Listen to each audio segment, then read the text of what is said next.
एक बड़ी खबर से अगली बड़ी खबर का रुख करते हैं पंजाब सरकार का। दिल्ली से करीब पंजाब सरकार जो है वहां विश्वास मत लाएगी। पंजाब में मान सरकार ने 3 अक्टूबर तक के लिए अपना सत्र बढ़ा दिया है। पहले विश्वास प्रस्ताव के लिए सत्र की इजाजत नहीं मिली थी, राज्यपाल ने उस पर रोक लगा दिया था और इस बार अब उस सत्र को लाने के बाद इसमें पराली और दूसरे मुद्दे जोड़ दिए गए और अब इसमें कहा जा रहा है कि वो अविश्वास की जगह विश्वास प्रस्ताव माफ की जगह लेकर आएंगे।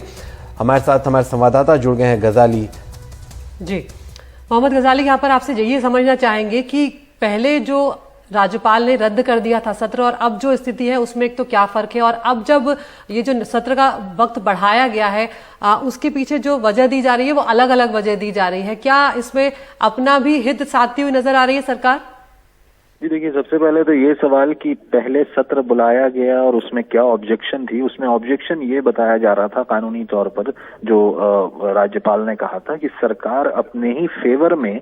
कोई कॉन्फिडेंस मोशन नहीं ला सकती। आप उस वक्त कॉन्फिडेंस मोशन मूव करते हैं जब आपकी सरकार कमजोर हो या संख्या बल पे किसी को शक हो, विपक्ष को हो या खुद राज्यपाल को हो। इस कानून का हवाला देकर पिछले सत्र को नहीं बुलाया गया, पिछले सत्र को बुलाने की अनुमति नहीं दी गई और साथ ही ये भी कहा गया कि अगर एक दिन का विशेष सत्र आप बुलाते हैं तो सिर्फ इस मोशन को या सिर्फ इसको इस तरह के सत्र में सिर्फ इस बात को रखने के लिए आपको सेशन बुलाने की अनुमति नहीं दी जाएगी। इसी के काट में या इसको अवॉइड करने के लिए सरकार ने दूसरे बार जब मता भेजा राज्यपाल को तो उसमें यह बात कही गई कि इस बार हम पराली और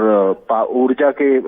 जो डिपार्टमेंट है या दूसरे महकमों के से रिलेटेड जो इश्यूज हैं उनको डिस्कस करने के लिए सेशन बुलाना चाहते हैं। सेशन बुलाने की अनुमति देने से पहले फिर से राज्यपाल ने एक बार उनसे पूछा कि क्या क्या किन किन इश्यूज पर डिस्कशन होगी, क्योंकि राज्यपाल ये जानना चाहते थे कि क्या फिर से अगर सेशन बुलाया जाएगा तो सरकार कॉन्फिडेंस मोशन अपने फेवर में मूव करने की कोशिश करेगी या नहीं करेगी। खैर, इन सबके बाद जो है सेशन बुलाने की अनुमति दे दी गई और कुछ ही देर पहले, आज जो पहला दिन है सत्र का, तो सत्र शुरू होने से पहले एक बिजनेस एडवाइजरी कमेटी की मीटिंग होती है। बिजनेस एडवाइजरी कमेटी में सभी दलों के विधायक होते हैं, जहां पर ये डिस्कस किया जाता है कि हाउस कितने दिन चलेगा और उसमें कौन कौन से मुद्दे डिस्कस किए जाएंगे। तो अभी ही थोड़ी देर पहले ये जानकारी मिली है कि सरकार जो है कॉन्फिडेंस मोशन मूव करेगी और उसके विरोध में भाजपा और कांग्रेस के जो विधायक हैं वो सत्र से या सदन से बाहर जा चुके हैं और अभी कुछ देर में फिलहाल सदन को जो है एडजर्न किया गया है, क्योंकि कांग्रेस के जो नेता हैं वो विरोध कर रहे थे। और अब कुछ देर में जब सेशन शुरू होगा तो बहुत उम्मीद है कि मुख्यमंत्री भगवंत मान उस कॉन्फिडेंस मोशन को मूव करेंगे।